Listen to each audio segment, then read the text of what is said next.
Hey guys, SCS here. Today we're going to be talking about chrNFTs and TheNFTs. Both DEXs built very similarly on top of the solidly tokenomic model. And they both do something extremely unique with their NFTs that I wanted to chat through. I'm going to give you guys some insight on and what makes me bullish on them a little bit longer term.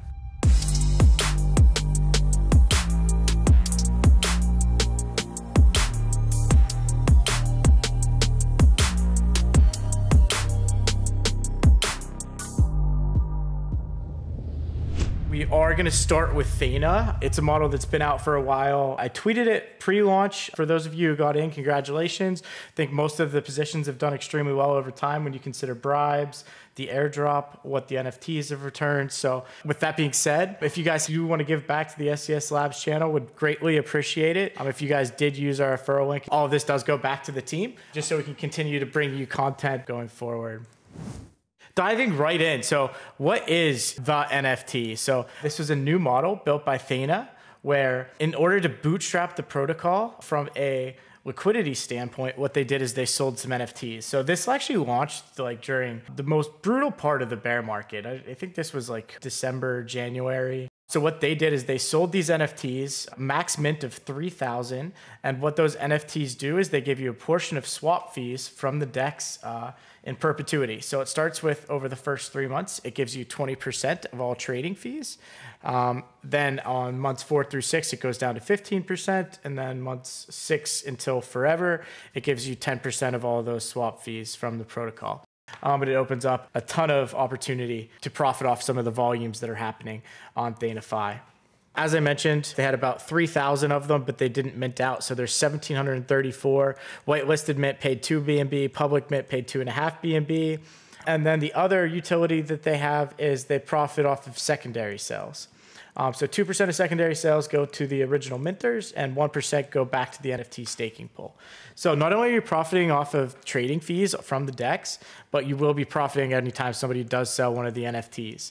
So as the NFTs grow in value and the volumes grow on the DEX, this portion becomes a lot more important. This model is pretty revolutionary, in my opinion, because it allows a different way to profit off of DEX than what we've originally seen. They did publish this article that dives a little bit into the game theory. Case 1 is like you only mint 1,000 NFTs. Not everyone wants to buy. Case 2 is 2,000. Case 3 is 3,000. Obviously, we ended up at 1,734, so we're somewhere in the middle here. One of the things that actually benefited these was that they didn't mint out. So the ones that did mint became that much more valuable because they still had an even share of all of those fees. There's about 10 million in volume on Thena per day. So we're hitting that nice range of like somewhere between like 80 and 155% APRs based off the original minting price. So that's off that 2 to 2.5 BNB price. I think what's important to also touch on from that standpoint is what has happened is these have appreciated a ton. So they're now 5.3 BNB per NFT. And what I find so enticing about these is they can never be diluted. So there's only going to be 1,733 of these ever.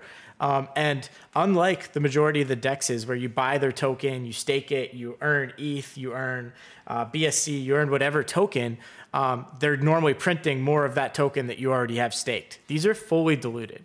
So the only thing that's going to happen is it's going to profit off of all of those volumes forever. You're never going to be diluted off of it. But being able to buy into these, especially on periods of low volume when like the price starts to fall and scale in over time, this is something that's going to print you BNB nonstop forever. So what that is I'm trying to find every way possible to profit off of volumes in the market, knowing that they're eventually going to come back in another cycle.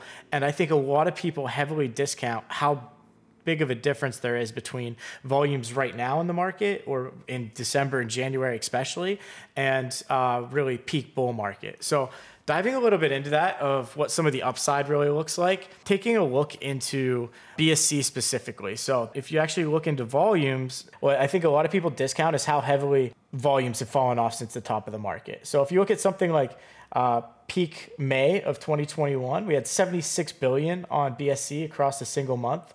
Of volume. And November 1st, we hit about 75 volumes. So that's 2 different months with about 75 billion in volume.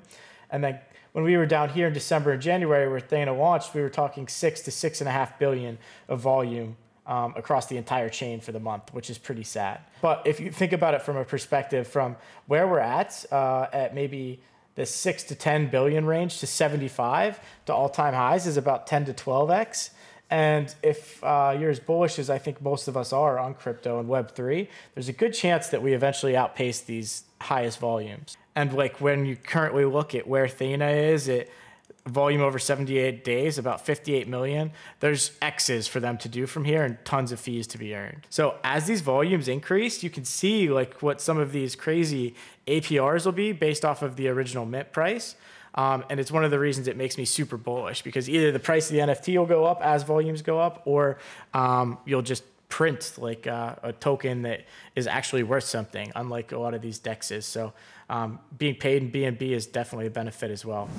They did just launch their Fusion platform. This is like a combination of crypto algebra and this gamma strategies, which I think a lot of DEXs are going this route in order to do concentrated liquidity. But what's super important with this is daily trading fees have doubled since the launch of concentrated liquidity. This is still picking up a lot of steam, but as they're plugged into a lot of these aggregators, more and more aggregators are going to be pushing trades through their liquidity and their concentrated liquidity platform. This is actually a dashboard view of Thena.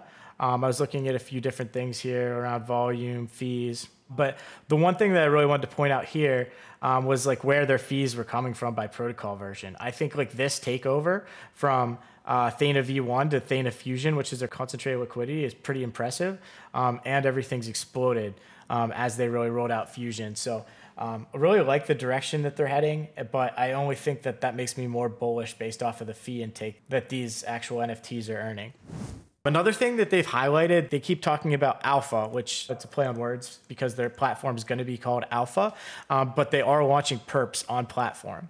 I really think that they have an opportunity to become like a one-stop shop if they nail this. They're already talking about 150 plus assets, isolated counterparty risk, better, cheaper, faster than GMX, which is always saying something. I'd be interested to see like how it actually competes with Level that's already out there. The first thing I thought of was like, imagine the fees that this generates. They're building a ton on top of this DEX. Volumes should explode. It makes me incredibly bullish on these like super long term. So why is all this relevant if the video is technically about Chronos? It's because they have extremely similar models. So Chronos launched, incentivized by NFTs. They launched their own DEX. This one's on Arbitrum. Super impressive launch. They did a rather complex airdrop, but it actually worked. They put a ton of time and thought into it. When I originally read the docs, I was super impressed. They've seen their TVL explode to 250 million, which is like well beyond what I was expecting. But I did say that my worry was 10 million volume isn't super sustainable on 250 million TVL. So I'm watching this pretty closely as far as like where their volumes go. But I think their goal is to race against time. Can they get volumes to be pushed through that TVL before it starts to leave and go elsewhere? So we'll see where that lands. So diving into their NFTs, extremely similar. Their collection is called Lost Keys of Chronos, chrNFTs. NFTs. Their collection was 5,555 if it fully minted, which it did. The private sale price was 0.3 ETH or 0.325 ETH for whitelist, or public mint was 0.35 ETH. Similarly, they put most of those funds towards liquidity or the treasury. The rest goes to the team for marketing, audits, design, other expenses, but very similar launch style. They also have the same exact setup where 1% of royalties from secondary sales go to the veCHR NFT stakers. One of the things I probably didn't touch on enough even for Thena is how this played out. So I said they originally were at what, 0.35 ETH. Right now the floor is at 0.17, so it's about half of what they actually minted for. These ones are selling at a much steeper discount than the NFTs. So like looking through these, if you go like low to high of what exactly it looks like, these are still selling at somewhere between what, 40 to 50% discount off of mint. So these people are taking a pretty hefty hit, probably because they were able to supplement that with their airdrop. They also put together a very good article, like highly recommend looking through this, which laid out kind of very similarly to Thena, what exactly the revenue streams look like, long-term incentives of supporting the protocol. The biggest thing, once again, these are non-dilutive. This is what nobody really appreciates, is there's no dilution. You own a certain percent of this DEX, like their swap fees forever.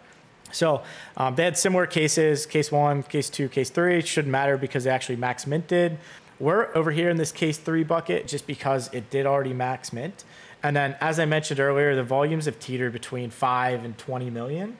So based off of that, you're looking at this break-even months being 47.5, 24, 10. Those are scary numbers. It's like, why would I do this if I'm not going to get my capital back for that long? Well, one, I don't think the volumes are going to stay between 5 and 20 million for very long, especially if they're able to keep the TVL that they have. Number two is all of these break-even months are cut in half. If you're buying at 0.17 and they're calculating this based off of 0.35, like the mint price of your buy-in, you're already cutting your break-even in half. So I would take a look at all the marketplaces. There's different deals across each. I also don't think that this is a good idea to just ape into and scale like all in one day and just buy up the floor. So if you're looking to scale in, buy a few at a time, like wait for their deals, like build a floor.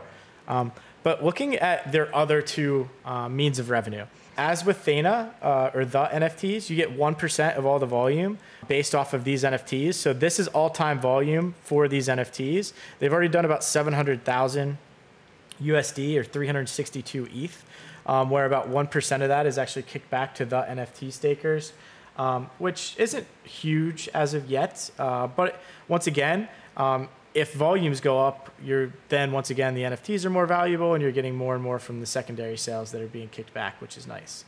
And then this one kind of shocked me. Levy from the Chronos team gave this update as an announcement. This is a crucial update that I don't think everybody saw. So they're introducing a 5% royalty on veCHR NFTs trading on secondary markets. So the way the Solidity model works is people lock their CHR, they get back a veCHR NFT, which just says you have 100,000 CHR that are locked. Their model is very different from, I would say, even Thena. They don't use a rebasing model here at CHR, but they allow you to trade your veCHR NFT. So say it has 100,000 CHR on it, it's worth $100,000. You can trade it to somebody using OpenSea and they can buy that NFT. But doing this 5% royalty with 3% going to CHR NFTs, this is huge. I don't think people realize the volume that can come from this.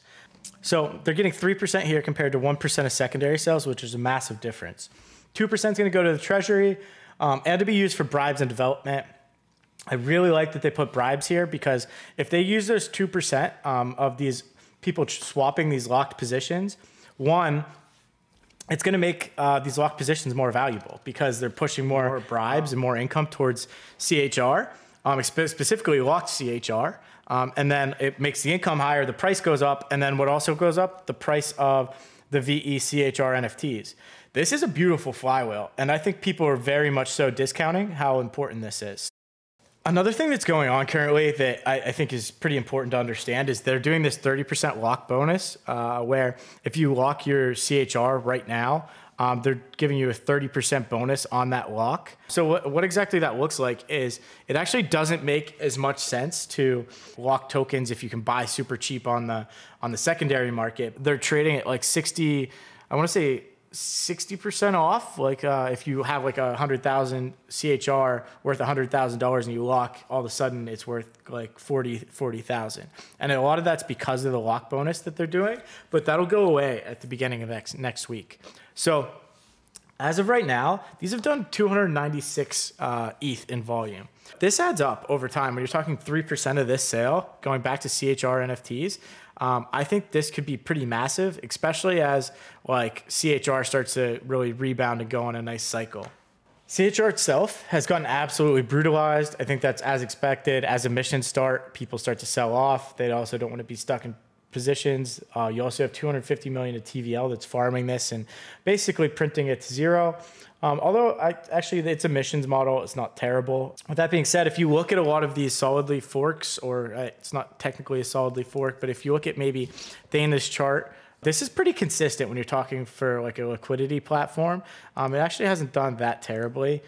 So I really think like once you account for bribes and everything like that, it's been extremely successful. When you're actually looking at DEX volume on Arbitrum, this is where I think there's a little bit more competition than BSC, but I think Chronos has an awesome opportunity to be able to take a lot of share. So the way I look at this is I have a big Camelot position. It's locked. I'm leaving it for the long term. I've said that plenty of times, but I'm looking at chrNFTs really as my hedge on my Camelot position as possibly the top DEX on Arbitrum, but I watch these very closely at like day in and day out. But if you look at Chronos, 234 million, that's actually just behind Uniswap from a TVL perspective. They're getting crushed when it comes to volumes, but a lot of that is because they haven't plugged into aggregators yet. This was a message in the Discord from Unified. If you actually look at the third paragraph at the bottom, they say they're actually plugged into Firebird, which is an aggregator in Zero Dose, but they still haven't integrated into 1inch, OpenOcean, Paraswap, or KyberSwap. Those are just to name a few, but I would expect an extremely heavy increase in the amount of fees and volumes that are pushed through this platform based off of the integration with those aggregators. Like when Wombat's plug it into just 1inch, and at about 2x their volumes on Arbitrum. So I think these alone should just absolutely catapult the actual volumes that are happening on platform. And the reason being is because they have such high TVL and really low fees. So back to Levy, he's excited, I think, about what they're building. They're talking about building a perp DEX, options, lending market, stable coins, all on top of Chronos. It might take some time, but once again, like I think the window now is more where I think it's a better buy to accumulate and kind of take that risk. The other reason that I think they have a decent chance to succeed, and this is similar like thesis to Camelot, is they just have a ton of partners. There's a few that really stick out to me. GND is doing some pretty awesome things with liquidity. Imperial Max from lending and borrowing. Y2K Finance is big. I've talked about that on my Twitter. Redacted, like I'm a big Redacted guy. Pendle Finance is massive. I really like what Yield Farming Index is doing. So this is like a pretty next level ecosystem, and I think it'll help support a lot of those volumes that you're looking for. I really like where they're at from a building perspective. I really like their platform. There's massive opportunity here, just based off of like where these are currently priced today. But like I think my goal is to just scale into these over time. I bought a bag of them. It went very well for me with Thena and the NFTs. I'm looking at these as a longer term investment. I don't plan on flipping these in a month, but we will check based off of performance, how the team does, and things like that if it's a long-term hold. But it's pretty hard for me to like any investment that has zero dilution and is paying about 50% APR and ETH to not scale into. If you guys did learn something today, go ahead and use the referral from Thena. And once there is the ability to do a Chronos referral for SCS Labs, I will do one. So that's about it for today. Hope you enjoyed, and we'll be back soon. Have a good one. Peace.